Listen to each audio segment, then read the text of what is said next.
Olá, eu sou a Ana Rita, como a Kátia disse, sou psicopedagoga, e para falar um pouquinho da psicopedagogia, eu vou começar falando qual o objeto da psicopedagogia, né? Qual o objetivo, qual o campo de atuação. Então, a psicopedagogia, ela investiga os distúrbios e as dificuldades de aprendizagem. Então, em diversos ângulos, ela vai olhar o ritmo de aprendizagem do aluno, né? O ritmo, como essa aprendizagem tem sido feita nas escolas, né, onde a criança está, e o que envolve essa criança. Então, o meio que a cerca, né? Como a criança ou uma adolescente é um ser biopsicossocial, como todos nós, várias áreas interferem no aprendizado. Então, a atuação da psicopedagogia é justamente essa: minimizar as questões voltadas às dificuldades de aprendizagem, né? Sim, é uma área muito rica, porque é uma área que pega um pouquinho da educação e um pouquinho da saúde. Então, você tem um olhar diferenciado para essa criança ou esse adolescente que chega aqui na clínica e que está buscando uma ajuda nesse processo de aprendizagem.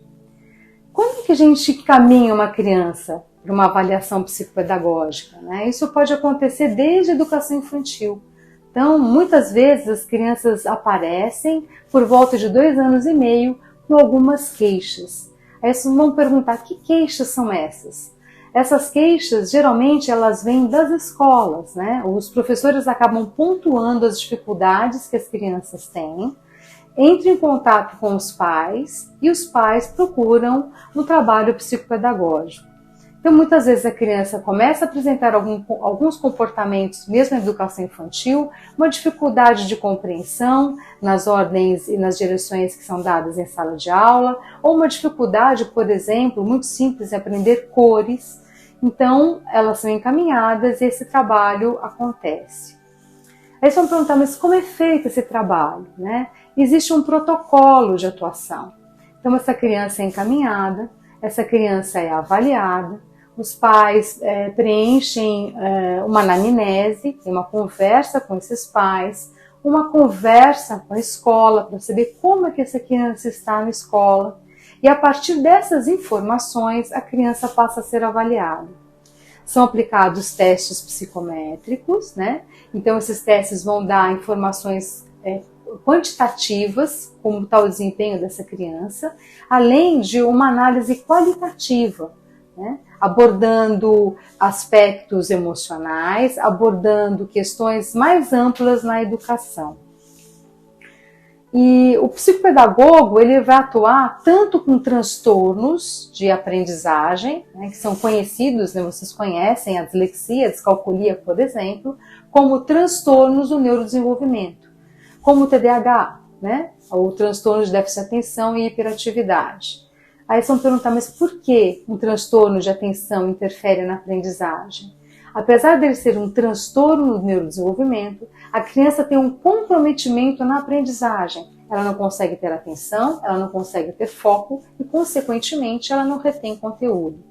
Então, a área de atuação do psicopedagogo não é só no transtorno de aprendizagem, mas também no transtorno do neurodesenvolvimento.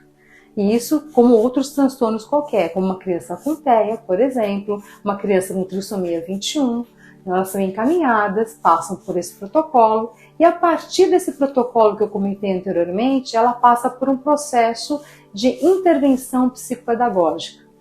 Então são dosadas algumas intervenções de acordo com o que a criança apresenta, né? Essas intervenções elas são muito individuais, porque você respeita a capacidade da criança, a dificuldade que ela apresenta, e ela vai transcorrendo durante um tempo até que essa criança consiga superar as suas dificuldades, dependendo do que é apresentado, né? Um transtorno do desenvolvimento ela não vai superar, e sim ela vai ter alguns manejos na conduta dela em sala de aula, no processo de aprendizagem. Então isso vai ajudar bastante a criança a melhorar o desempenho escolar. Além disso, né, é muito importante o contato com a escola, porque a escola vai dar essa informação, como eu falei anteriormente, e vai haver uma troca. Então, eu vou passar as informações de como essa criança ou esse adolescente está aqui na clínica conosco, né? E a escola faz esse acompanhamento. E isso vai ajudando, essa troca vai ajudando bastante nesse desenvolvimento da criança. Outro ponto importante é a orientação dos pais, né? Os pais são orientados como devem agir com essa criança ou adolescente em casa, frente às demandas escolares, né? Até nas dificuldades que as crianças apresentam. Então, a gente percebe que esse trabalho é um trabalho em conjunto. E essa união que faz com que essa criança supere as suas dificuldades. Uma coisa importante é que, além dos transtornos do neurodesenvolvimento, os transtornos de aprendizagem, que existem as dificuldades de aprendizagem, que são diferentes. A dificuldade de aprendizagem, ela vai abranger vários fatores, como questões emocionais ou questões pedagógicas, às vezes a criança não está adaptada na escola. Então não é um transtorno neurobiológico, e sim são questões do meio que acabam afetando a aprendizagem da criança. E o trabalho do psicopedagogo também é importante na condução e para ajudar essa criança no aprendizado.